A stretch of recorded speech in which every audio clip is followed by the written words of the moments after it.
warahmatullahi wabarakatuh. Salam sejahtera untuk kita semua. Shalom, Om Swastiastu, Namo Buddhaya, dan salam kebajikan. Perkenalkan, saya Widya Spalanzani, STMT, salah satu dosen dari jurusan Teknik Industri Fakultas Teknik Universitas Bhayangkara Jakarta Raya.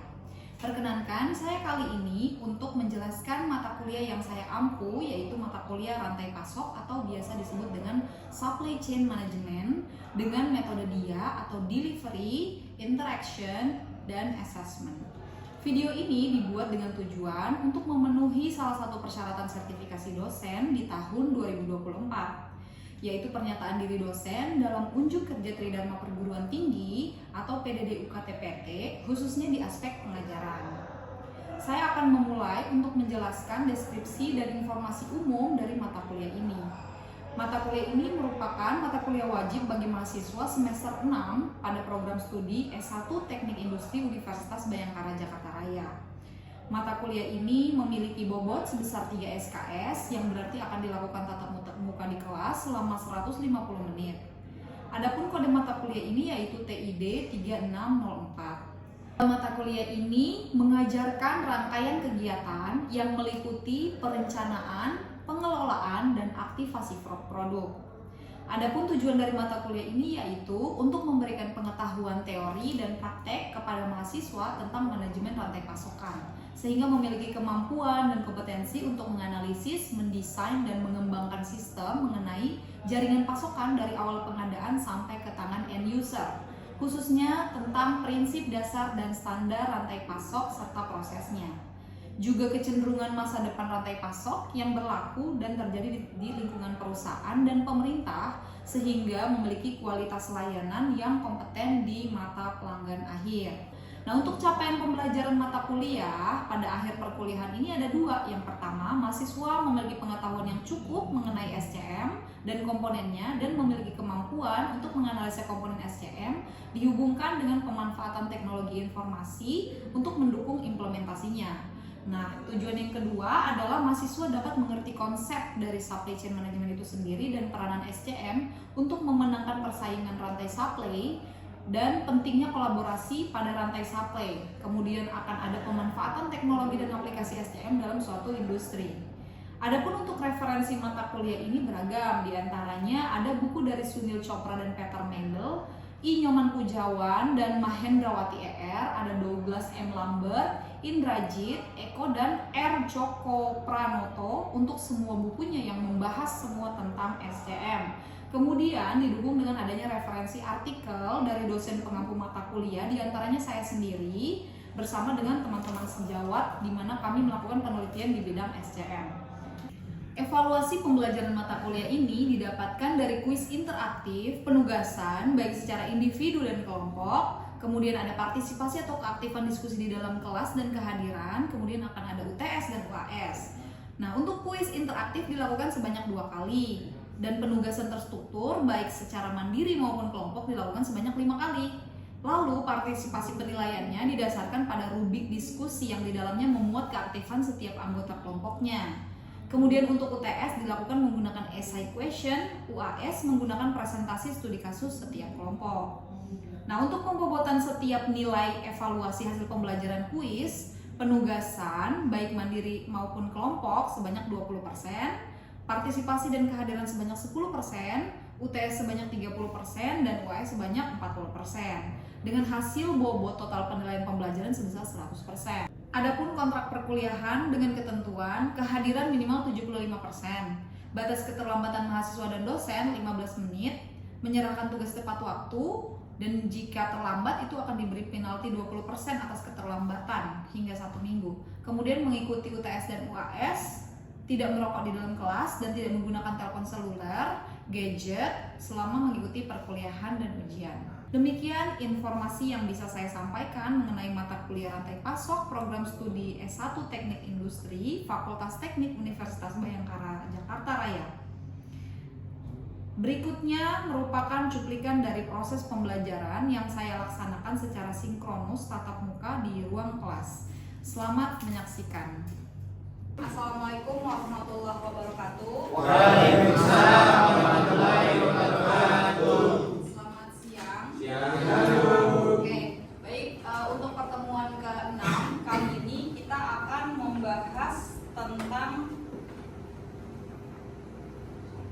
pengelolaan persediaan pada supply chain. Jadi kemarin-kemarin itu kita sudah bahas pengantar tentang supply chain management, strategi, kemudian rancangan produk baru dalam perspektif SCM, bagaimana mengelola permintaan dan perencanaan produksi, dan yang sekarang kita fokuskan khusus untuk bagaimana mengelola persediaan pada supply chain khususnya di perusahaan industri.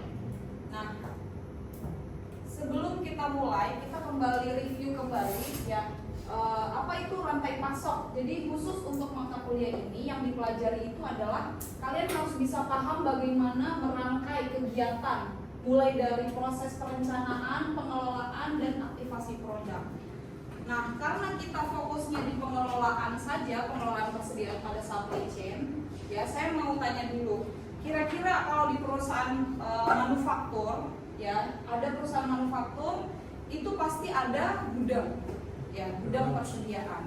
Kira-kira bagus nggak kalau misalnya kita memproduksi barang, kemudian disimpan di warehouse, semakin lama semakin bagus, atau semakin cepat semakin bagus keluar produknya? Semakin cepat semakin bagus. Nah itu optimalnya.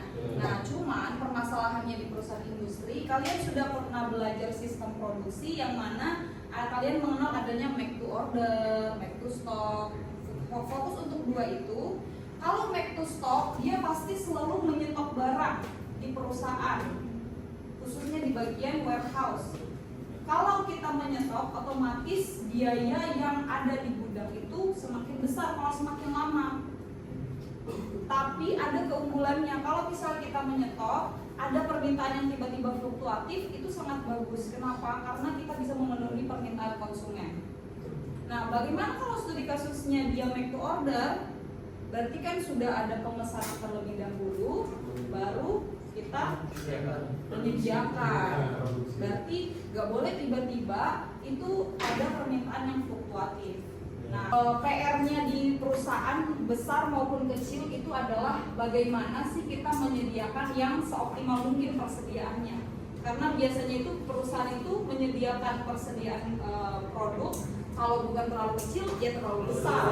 Itu ya, itu masalah utamanya. Sehingga kita perlu melakukan proses manajemen persediaan. Nah, sebelum kita masuk ke studi kasus, kita tahu dulu konseptualnya. Konseptual dari manajemen inventory. Atau manajemen inventory secara bahasa apa itu? Penyimpanan. Manajemen penyimpanan. Ada yang lain?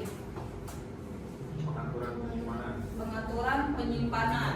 Pengaturan stok barang. Pengaturan stok barang, ya benar semua ya. Jadi ini secara bahasa atau secara harfiah bisa dilihat bahwa manajemen inventory itu segala sesuatu sumber daya. Sumber daya di sini difokuskan untuk bahan baku yang dipakai, yang dimiliki oleh perusahaan atau organisasi, yang disimpan tentunya ya dalam antisipasinya terhadap pemenuhan permintaan. Tujuannya apa? Kita jaga-jaga nih harus ada persediaan karena biar nggak pemborosan budget. Kita kan kalau teknik industri itu UUD, tahu UUD? Gitu ya. Jadi kalau ada pemborosan budget itu yang harus kita minimasi karena pengeluaran yang tidak tersistem dengan baik itu akan menyebabkan pemborosan budget. Sedangkan tujuan kita melakukan manajemen inventory itu ya untuk itu tadi ya, menghilangkan pemborosan budget dan benar-benar mengetahui persediaan yang tepat untuk bulan pertama itu berapa, kedua berapa, sampai selanjutnya seperti itu. Lanjut, secara konseptual kalian harus paham juga fungsi dari inventory ada 5. Yang pertama, menghilangkan pengaruh ketidakpastian. Saya mau tanya dulu, pengaruh ketidakpastian ada yang bisa menganalisis nggak, maksudnya seperti apa? Kayak yang tadi pengaruh, misalkan barang stok barang yang dipesan sama stok barang yang kita nyimpen produksi, ada pemasangan fluktuatif tadi. Jadi biar nggak banyak yang mubazir atau kebuang. Iya betul ya. Jadi kita kan kalau di perusahaan, apalagi kalau studi kasusnya yang kecil ya, kita belum tahu berapa yang harus diproduksi, ya sehingga kita harus memanage atau mengelolanya. Kemudian fungsi inventory yang kedua, mengantisipasi permintaan yang dapat diramalkan. Jadi maksudnya gimana kalau yang dapat diramalkan? Misalnya kalau yang dapat diramalkan itu, saya contoh ke perusahaan yang besar. Minggu pertama itu mereka bisa, bukan minggu pertama, bulan pertama mereka bisa menentukan, oh kira-kira bulan Februari itu akan ada permintaan sebesar misalnya 5.000 produk yang akan dipesan. Nah caranya bagaimana? Ya dengan melakukan data historik. Makanya bisa diantisipasi dengan pengelolaan inventory. Lalu lanjut, menyeimbangkan produksi dengan distribusi. Maksudnya apa nih? Biar selaras ya. Jadi yang diproduksi berapa, yang dikirimkan berapa, itu fungsinya kalau kita melakukan manajemen inventory. Kemudian hedging terhadap inflasi dan perubahan harga. Ada yang paham nggak maksudnya? Pertahanan biar tetap balance sama inflasi keuangan negara dan perubahan harga yang ada di pasaran. Nah iya betul ya. Jadi maksudnya misalnya ini saya contohkan untuk sebuah mesin yang diproduksi di tahun 2023 tapi belum terjual nih sampai di 2004, itu tetap mempertahankan harga, misalnya harga mesinnya 100 juta. Kan perubahan harga selalu ada ya, selalu ada update seperti itu. Kemudian menjaga persediaan bahan yang dihasilkan secara musiman.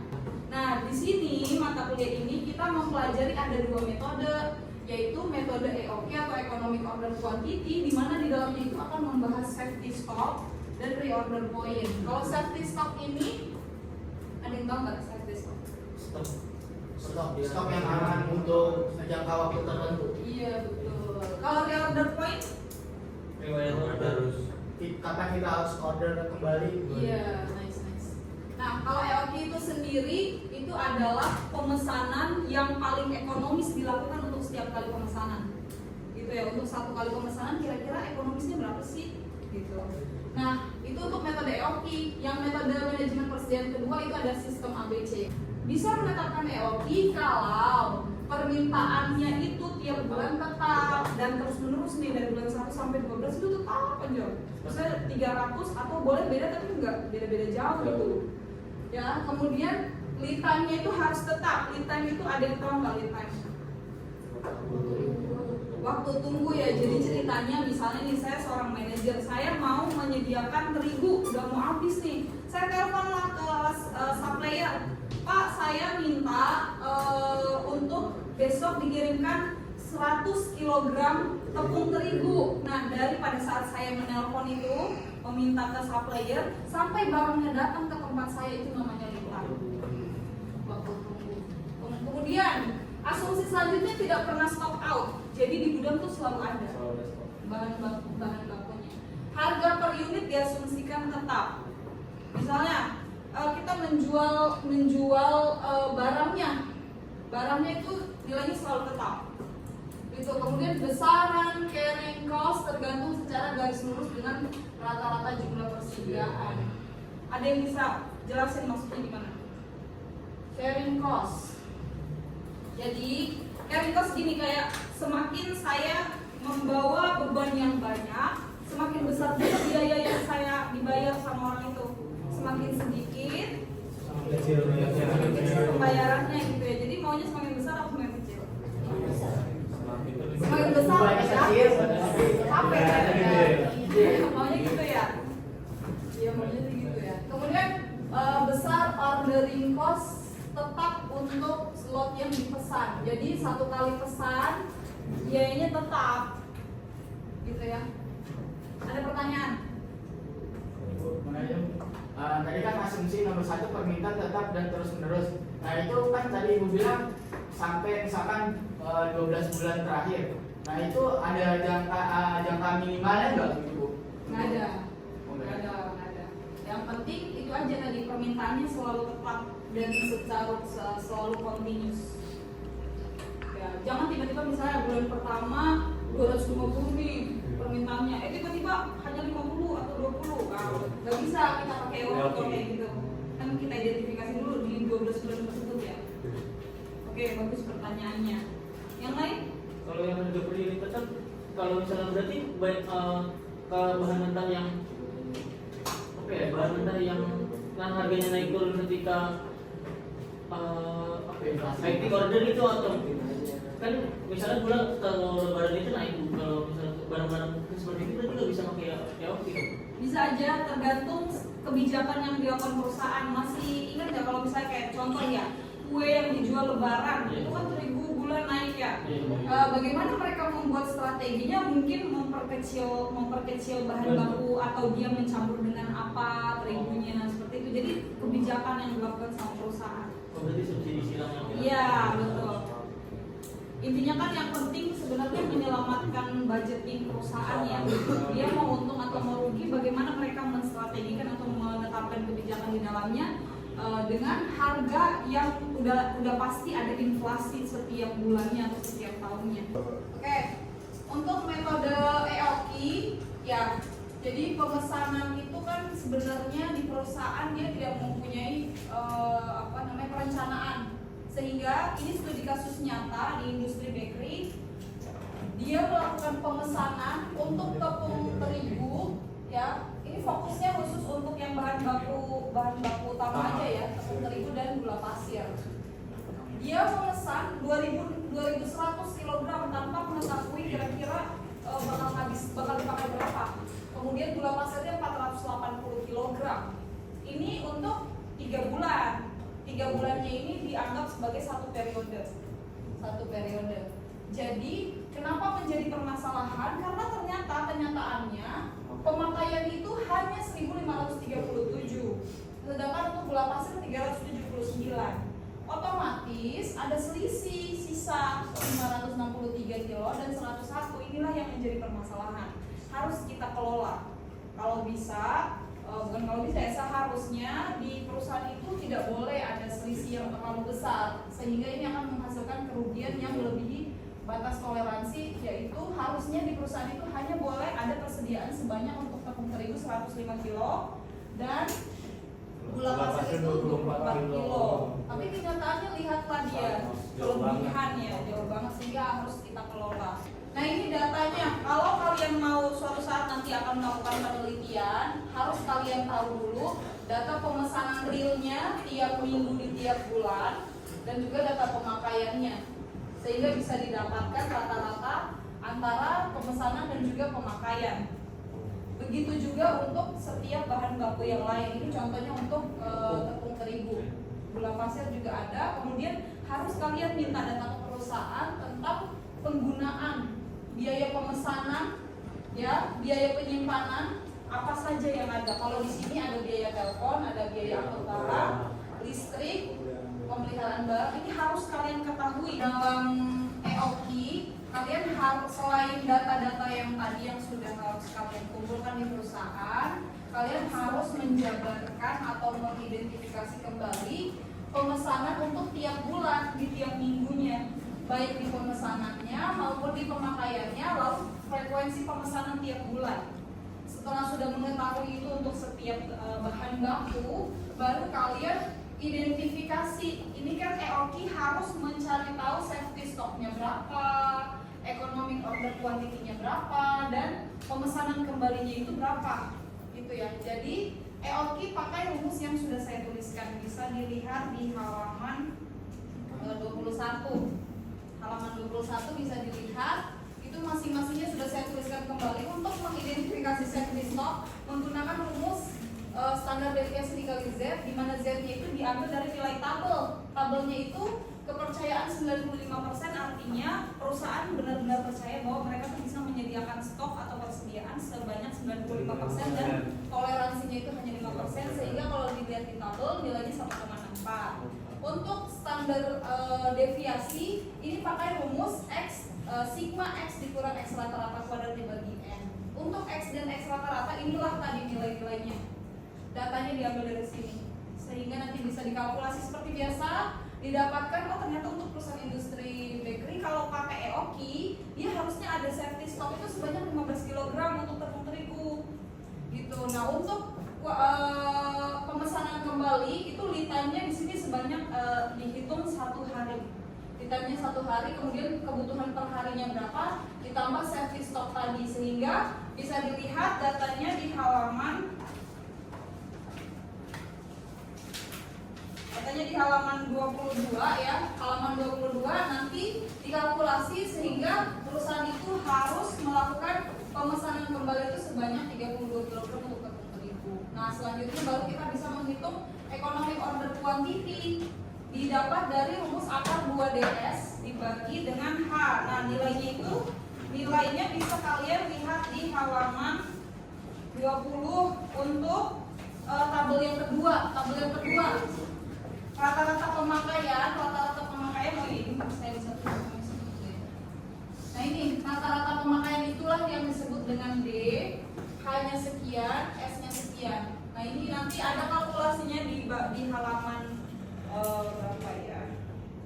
Halaman 24 itu sudah tertulis jelas. Yang penting data-data yang tadi sudah dikumpulkan terlebih dahulu baru bisa dihitung rata-ratanya, biaya penyimpanannya berapa, biaya pemesanan berapa, sehingga nanti bisa didapatkan kalkulasi total biaya persediaan perusahaan. Nah, inilah tadi yang dimasukkan ke sini rumusnya, sehingga nanti didapatkan oh ternyata economic order quantity sebenarnya perusahaan itu harus melakukan pemesanan kembali sebanyak 779 kg saja untuk tiap 3 bulan dengan 2 kali pesan. Seperti itu. Sehingga nanti kalau misalnya dibandingkan, nah ini perbandingannya di halaman berapakah dia? Halaman 25. Nah, ini bisa kalian perhatikan sendiri nih secara kalkulasi. Kalau tidak pakai metode EOQ atau kebijakan perusahaan, dia 350 kg setiap kali pesan dan sebanyak 6 kali untuk 3 bulan. Nggak ada safety stock, nggak ada reorder, nggak ada persediaan maksimum. Sehingga kalau kita pakai metode EOQ, ini dia harus memesan hanya sebanyak 779 kilo 2 kali pesan, ada pengamannya 15 kilo, ada pemesanan kembali 32 kilo, dan harus ada persediaan maksimum yang ada di gudang sebanyak 794. Nah, kalau dilakukan perbandingan biaya tanpa dan dengan menggunakan metode EOQ, 355 sama 199 jauh banget ya, pasti akan rugi kalau terus-menerus dilakukan tanpa perencanaan. Seperti itu. Sehingga ini untuk yang gula ya, saya contohin yang tepung karena treatmentnya sama. Gitu. Sehingga kesimpulannya apa untuk perusahaan industri bakery? Kalau mau perusahaannya tidak boros budget, kalau mau konsumennya tetap terus memesan di tempat dia, maka kita harus melakukan pengelolaan persediaan dengan salah satunya metode EOQ yang optimal untuk si perusahaan tersebut. Asalkan tadi asumsi-asumsinya sudah sesuai belum? Kalau sudah sesuai, maka bisalah diterapkan metode EOQ di perusahaan. Seperti itu penjelasan dari metode EOQ. Silakan kalau ada yang mau ditanyakan terkait artikelnya, boleh.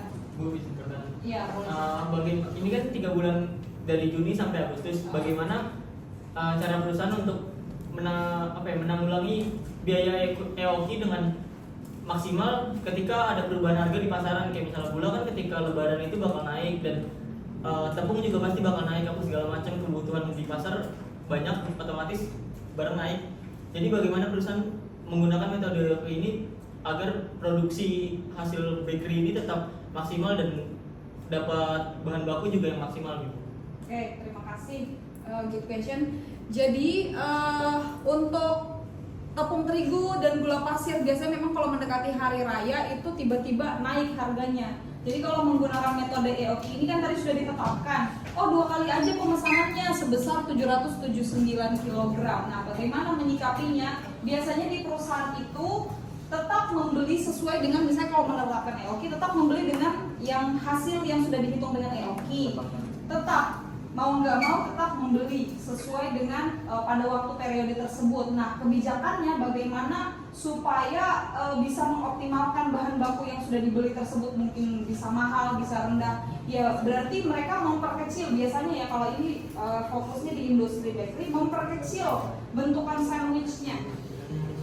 Jadi tetap membeli dengan apa adanya harga yang ditawarkan di pasar, tapi strateginya biar mereka nggak rugi, bakery-nya atau rotinya diperkecil ukurannya. Seperti itu. Apakah menjawab pertanyaannya? Oke, terima kasih. Selanjutnya ada yang mau bertanya? Oke, silakan. Itu batas kerugiannya 5%, itu bisa diturunin lagi nggak Bu? Supaya jadi 3% apa 2%? Nah, oke, bagus juga pertanyaannya nih. Batas kerugian kenapa sih harus 5%? Jadi memang kalau di perusahaan itu mereka punya kebijakan masing-masing. Nah, di perusahaan industri bakery ini dia menetapkan 5%. 5% itu artinya mereka hanya bisa menyanggupi stok yang ada di perusahaan hanya sebesar 5% dari pemesanan. Jadi mereka bisa menyanggupi, oh kira-kira misalnya 2100 kg yang sudah dipesan, maka kami itu bisa menyediakan stok yang ada untuk kedepannya misalnya ada lagi yang memesan, hanya boleh ada 105 kg. Seperti itu. Jadi ini memang nggak bisa diturun naikkan, tapi tergantung dengan studi kasus perusahaan mana dulu. Begitu. Jadi 105 ini hanya boleh ada di stok di perusahaan, di persediaan perusahaan. Kalau memang kalau studi kasusnya seperti ini ya, ini kan lebih dari stok atau lebih dari kesanggupan dari si perusahaan, maka nanti akan ada tindak lanjut lagi oleh si perusahaan. Biasanya mereka ada treatment lebih, tapi nanti itu akan dibahas di yang selanjutnya, di pertemuan selanjutnya. Seperti itu. Apakah menjawab pertanyaan atau ada lagi yang mau ditanyakan? Silakan. Sudah cukup.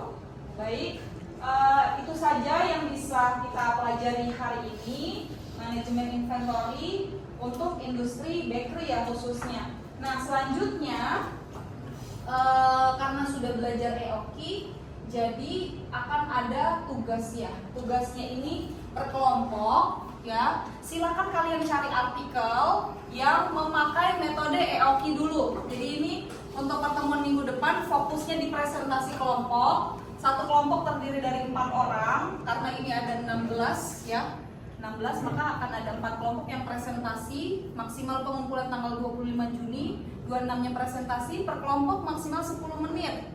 Presentasikan artikel yang membahas tentang metode EOKI pada suatu perusahaan. Seperti itu. Formatnya dibuat dalam PPT. Yang dibahas intinya saja bagaimana pengaplikasian persediaan di sebuah perusahaan, dan masalahnya itu apa kalau dipecahkan pakai EOKI, hasilnya bagaimana, apakah lebih optimal dibanding sebelumnya, seperti itu. Oke, cukup jelas atau ada yang mau ditanyakan? Oke, baik. Insya Allah ketemu lagi minggu depan. Terima kasih untuk hari ini. Lebih dan kurang saya mohon maaf. Saya tutup. Wassalamualaikum warahmatullahi wabarakatuh. Waalaikumsalam warahmatullahi wabarakatuh.